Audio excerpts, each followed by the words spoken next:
تم محبت کرو گے لوگوں سے، رشتوں سے، لیکن اس محبت کے پیچھے تمہارا ارادہ یہ ہونا چاہیے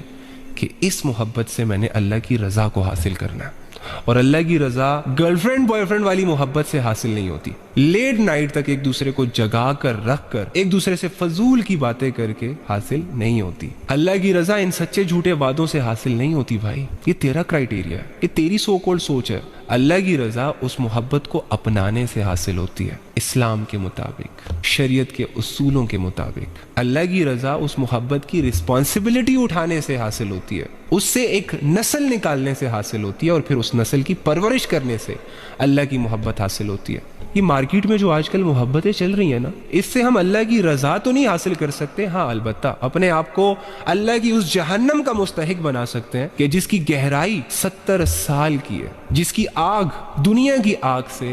70 گنا زیادہ ہے، جو دھاڑے مار مار کے یہ کہتی ہے حل من مزید، اے اللہ مجھے اور دے، مجھے وہ لوگ چاہیے جنہوں نے اے اللہ تیرے حکموں کی دنیا میں دھجیاں اڑائی۔ لوگوں نے ان کو روکا کہ مت کرو، لیکن انہوں نے ایک طرف تو لا الہ الا اللہ محمد رسول اللہ پڑھا، اور دوسری جانب وہ کلمہ، وہ شریعت، وہ دین جن کاموں سے بدنام ہوتا ہے، اپنی لذتوں اور اپنی خواہشوں میں سارے وہ کام کیے۔ پھینکے ایسے لوگوں کو یا رب جنہوں نے تیری عبادت نہیں کی لیکن پتھروں کی عبادت کی، جنہوں نے تیری نہیں مانی لیکن لوگوں کی مانی، جو تیرے لیے گناہوں سے نہیں رکے لیکن لوگوں کی خاطر، دنیا کی خاطر بہت ساری چیزوں سے رک گئے، یہاں تک کہ تیری عبادتوں کو بھی چھوڑ دیا۔ حل من مزید، اے اللہ اور چاہیے وہ لوگ جنہیں یہ پتا تھا کہ مسلمان بے حیائی کے خلاف ہوتا ہے، مسلمان بے حیا نہیں ہوتا، لیکن یا رب انہوں نے ان چیزوں کی پرواہ نہیں کی اور بھاگتے رہے دنیا کے مزوں کے پیچھے، چند ٹکوں کے پیچھے۔ تو میری بہنوں، میرے بھائیوں، اللہ کی اس آگ کو چیلنج مت کرو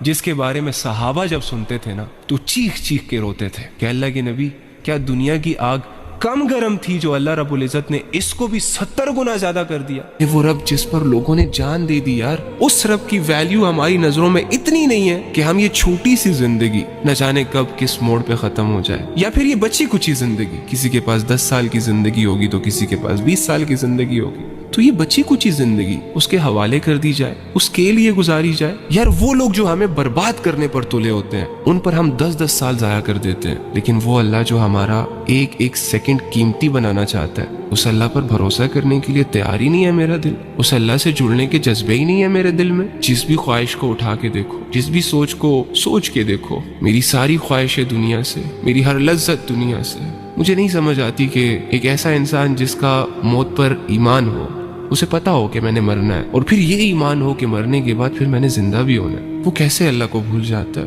اور آج کا مسلمان بھی بڑا عجیب ہے یار، اللہ کا نام لے لے کر لوگوں کو دھوکے دے رہا ہے، اپنی دنیا بنانے کی خاطر، اپنے گھر والوں کو پالنے پوسنے کی خاطر 1000 نوجوانوں کی زندگیوں کو، 1000 لوگوں کی زندگیوں کو گمراہیوں اور اندھیروں میں دھکیل دیتا ہے۔ پلیز میرے بھائی، پلیز میری بہن، مرنے سے پہلے سوچ لینا کہ تم مرنے کے لیے تیار بھی ہو کہ نہیں۔ لوگوں سے ملنے پر تو بڑی تیاریاں چل رہی ہوتی ہیں ہماری، لیکن کیا ہم اپنے رب سے ملنے کے لیے تیار